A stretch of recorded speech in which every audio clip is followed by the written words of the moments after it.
चला आता तूप झालं आहे काढून, आता बेरी निघालेली आहे.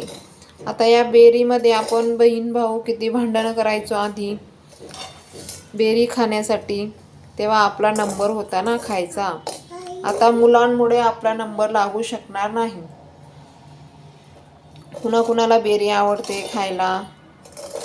हे बघा, आता मुलांना छान साखर टाकून जर का दिली ना, ते वाटच बघताय की वास येतोय ना तूप काढण्याचा. त्यांना माहिती की आता आपल्याला बेरी मिळणार आहे खायला. तर चला, आधी कोण कोण खात होतं, आता मुलांमुळे आपला नंबर नाही म्हणून मुलांनाच खायला द्यावं लागतं ना. तर बघा किती छान आहे बेरी. आता मस्त साखर टाकून खातील मुलं, तर ते खूप खुश होतात बेरी दिल्यानंतर.